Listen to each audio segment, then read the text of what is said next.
और इसी बीच एक बड़ी खबर मैं आपको बता दूं, दिल्ली ब्लास्ट केस में जांच एजेंसियों का एक्शन तेज हो गया है। एफएसएल की टीम आज धमाके वाली जगह पर पहुंची है, जहां पर सबूतों को जुटाने का प्रयास किया गया है। कल फॉरेंसिक लैब में जांच के लिए वो सबूत भेजे जाएंगे। आपको बता दूं, सबूत के तौर पर कार के जो पार्ट्स हैं वो उनको इकट्ठा किया गया है, टायर और चेसिस के सैंपल लिए गए हैं। तो ये बड़ी खबर मैं आपको बता रही हूँ, दिल्ली ब्लास्ट केस में जांच एजेंसियां लगातार एकदम अलर्ट हैं। और जहां धमाका हुआ वहां हमारे संवाददाता साहिल इस वक्त मौजूद है। साहिल, ये बहुत बड़ी जानकारी मिल रही है, जांच एजेंसियां लगातार एक्शन मोड में है और वो एक्शन और तेजी से आगे बढ़ रहा है। सबूत इकट्ठा किए गए हैं, टायर के पार्ट्स, चेसिस, और क्या कुछ जानकारी इससे जुड़ी? हाँ जी बिल्कुल, आज दिल्ली पुलिस समेत देश की जो जांच एजेंसियां हैं वो जगह जगह पर रेड कर रही हैं और सोर्स ये बता रहे हैं कि अब तक कई लोगों को पुलिस जो है हिरासत में ले चुकी है, जिनसे लगातार पूछताछ की जा रही है। ताज़ा अपडेट ये है कि फॉरेंसिक टीम आज एक बार फिर से मौके पे पहुंची थी। मौके से जो सैंपल है वो कलेक्ट किए गए हैं और सोर्सेज ये दावा कर रहे हैं कि कल के दिन जो है फॉरेंसिक जाँच के लिए उन सैंपल्स को भेजा जा सकता है, और जिसके बाद ये साफ पता चल पाएगा कि आखिर किस तरीके का विस्फोटक सामग्री इस पूरे ब्लास्ट में इस्तेमाल की गई है, कितनी तीव्र गति का धमाका था जिससे आसपास की जो गाड़ी थी वो भी पूरी तरह इस धमाके की चपेट में आ जाती है। क्योंकि कल के समय भी फॉरेंसिक टीम मौके पे पहुंची थी। जिस गाड़ी में ब्लास्ट हुआ था उसके जो पार्टिकल्स थे, उस पार्टिकल्स को जो है फॉरेंसिक ने अपने एक तरह से एविडेंस के तौर पे उसको सीज किया था, और ये माना जा रहा है कि कल के दिन इन तमाम सैंपल्स को, एविडेंस को जो है जांच के लिए भेजा जाएगा, जिससे और काफ़ी ज़्यादा जो चीज़ें हैं वो साफ हो पाएगी, जिससे कौन से धमाके में सामग्री या आदि जिस जो भी बात सामने आ रही है वो इस्तेमाल किया गया है। लेकिन दूसरी तरफ जो देश की जांच एजेंसी हैं वो लगातार रेड्स कर रही हैं। दिल्ली पुलिस आज फरीदाबाद के अल फलाह यूनिवर्सिटी में पहुंची थी। घंटों तक जो है सीसीटीवी फुटेजेस चेक किए गए। इसके अलावा कई जगहों पर रेड्स की जा रही है और दर्जन भर से ज़्यादा लोगों को इस मामले में पुलिस हिरासत में भी ले चुकी है, जिनके पास इसके संबंधित जो भी जानकारी पुलिस को मिल रही है वो जानकारी जो है वो पुलिस जुटाने में लगी हुई है। क्योंकि नया सीसीटीवी आज दोपहर के समय सामने आया था, जिसमें बदरपुर टोल से जो आतंकी थे वो गाड़ी से क्रॉस करते हुए नजर आ रहे हैं, जो कि माना जा रहा है कि उमर जो था वो गाड़ी को चला रहा था। तो पूरा जो रूट मैप है वो पुलिस जो एक तरह से ट्रैक कर रही है, जिसके चलते ये पता चल सके और सीक्वेंस पता चलने की कोशिश की जा सके। साहिल, महत्वपूर्ण जानकारी आप दे रहे हैं, मैं वापस आपके पास लौटूंगी, आप बने रहिए हमारे साथ साहिल। लेकिन मैं दर्शकों को एक और जानकारी दे दूं, दर्शकों को ये बता दूं कि जैश की महिला विंग जमात उल मोमिनात ने भारत में व्हाइट कॉलर महिला आतंकियों की भर्ती शुरू कर दी है। आखिर जैश का प्लान क्या है, क्यों महिला आतंकियों की भर्ती की जा रही है, इसके पीछे क्या बड़ा मकसद है और आगे क्या हो सकता है, कैसे महिलाओं का ब्रेन वॉश किया जा रहा है, क्या उन्हें लालच दिया जा रहा है और कैसे महिलाओं को टारगेट किया जाता है कि कैसे उन्हें व्हाइट कॉलर महिला आतंकी ग्रुप में, संगठन में शामिल करना है। ये रिपोर्ट देखिए।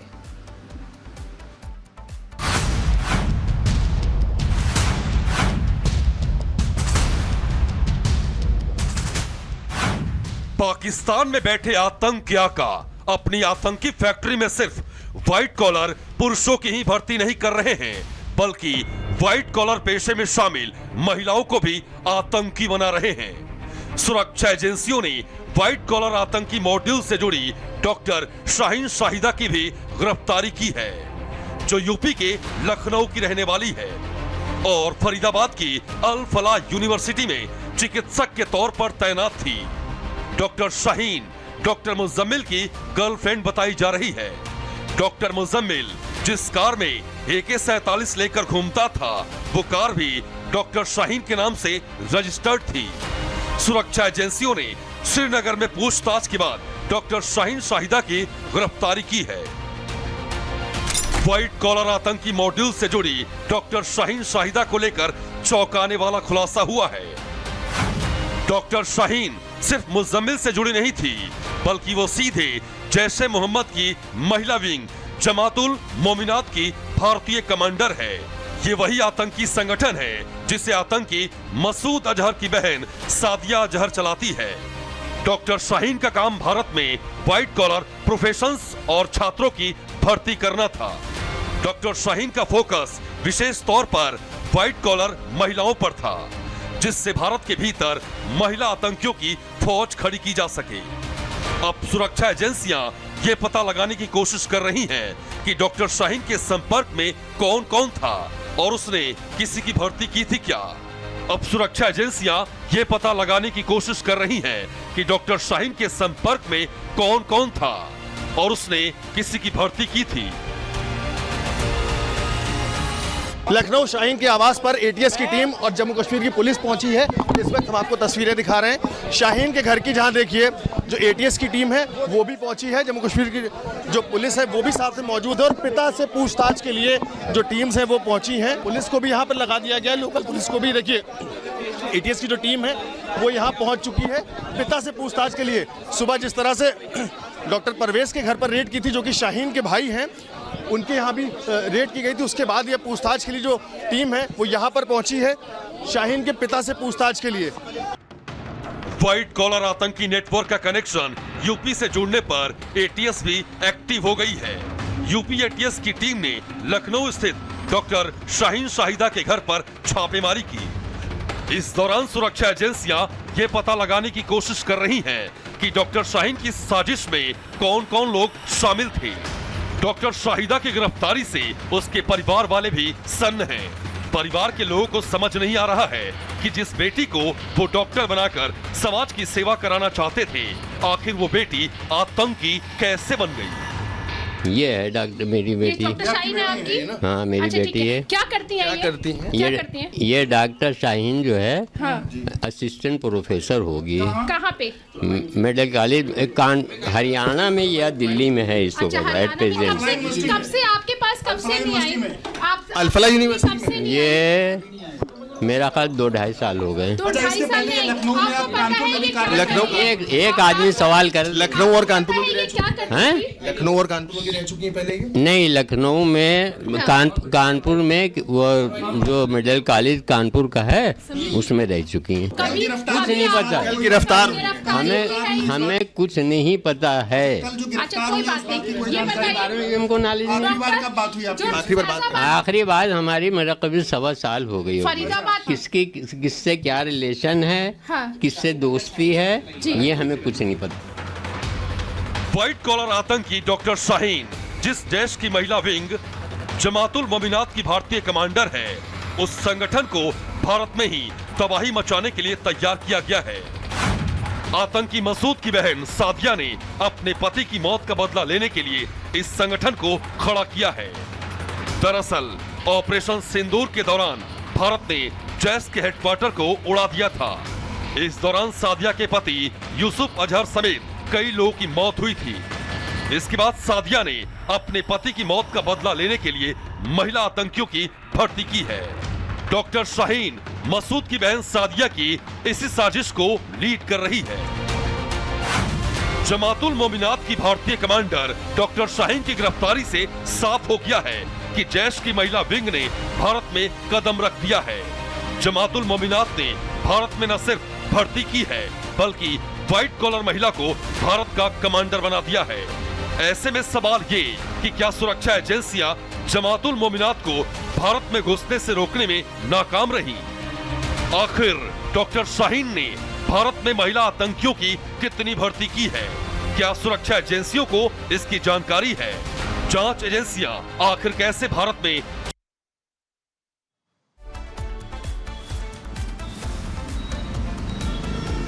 और इस बीच मैं बड़ी खबर आपको बता दूं, बड़ी खबर है, डॉक्टर उमर के परिवार का डीएनए सैंपल लिया गया है। कश्मीर से दिल्ली आया है वो डीएनए सैंपल। आपको बता दूं डॉक्टर उमर की मां और 2 भाइयों का ये सैंपल लिया गया है। डीएनए सैंपल अब मैच किया जाएगा और उसके बाद किसी अंतिम निष्कर्ष पर पहुंचा जाएगा। ये बड़ी जानकारी मैं आपको दे रही हूँ। डॉक्टर उमर के परिवार का डीएनए सैंपल लिया गया है और सैंपल के लिए कश्मीर से दिल्ली वो लाया गया है और उसके बाद अब आगे जांच होगी, आगे एक रिपोर्ट तैयार होगी। परिवार में मां और दोनों भाइयों के डीएनए सैंपल लिए गए हैं जिसको मैच करवाया जाएगा। ये बड़ी खबर मैं आपको बता रही हूँ, ये बड़ी जानकारी। और यहाँ से आगे जांच के बाद एक रिपोर्ट तैयार होगी और उसमें बारीकी से निष्कर्ष निकलेगा क्या वो मैच कर रहा है, क्योंकि लगातार कई तरह के संदेह व्यक्त हो रहे हैं, लेकिन हर एक एंगल से, हर एक पहलू से कड़ियों को जोड़ने का प्रयास किया जा रहा है।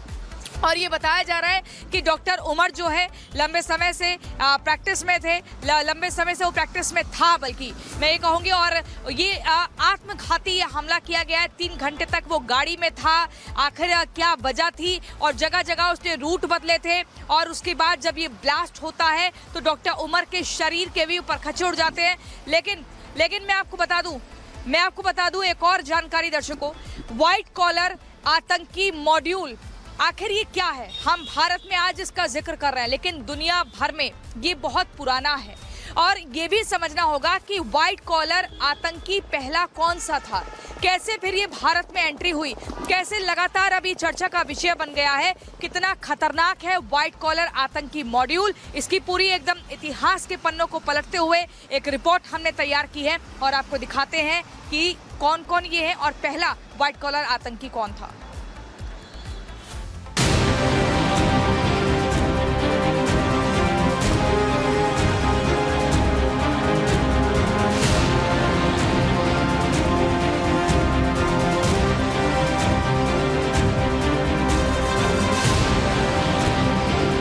व्हाइट कॉलर आतंकी नेटवर्क से सिर्फ भारत ही नहीं जूझ रहा है, बल्कि व्हाइट कॉलर आतंकी मॉड्यूल दुनिया भर के लिए खतरा रहा है। इस्लामिक कट्टरपंथियों ने दुनिया भर में व्हाइट कॉलर प्रोफेशनल्स की भर्ती कर बड़े बड़े आतंकी हमले कराए। पहली बार में तो ये हमले हर जगह सफल रहे, क्योंकि कहीं भी पहली नजर में व्हाइट कॉलर पेशे से जुड़े आतंकियों पर किसी ने भी शक नहीं किया। व्हाइट कॉलर आतंकी मॉड्यूल का सबसे बड़ा नेटवर्क अलकायदा रहा है, क्योंकि Al Qaeda chief Osama bin Laden खुद एक व्हाइट कॉलर पेशे से जुड़ा था।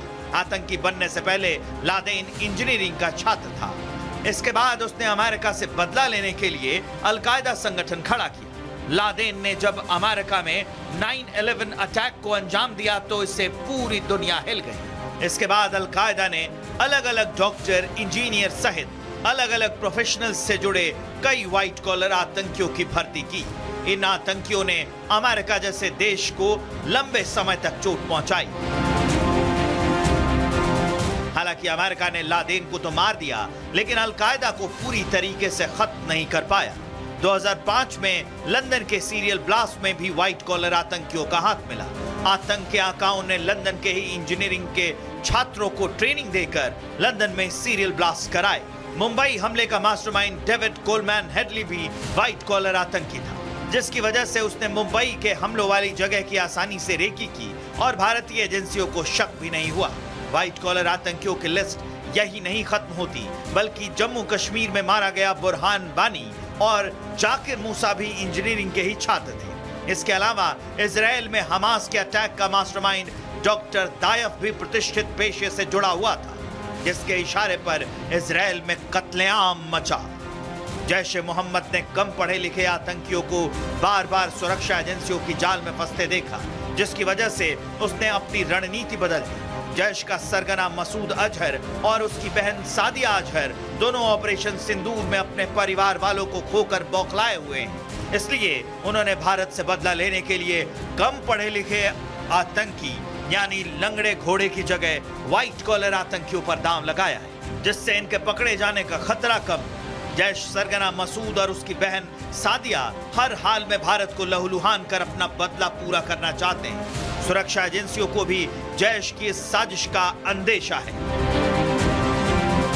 व्हाइट कॉलर आतंकी भारत को कितना नुकसान पहुंचा सकते हैं, इसे लेकर फिलहाल कुछ कहा नहीं जा सकता, लेकिन खुफिया एजेंसियां लगातार भारत में जैश और अंसार गजवात उल हिंद की साजिश और व्हाइट कॉलर नेटवर्क को ध्वस्त करने में जुटी।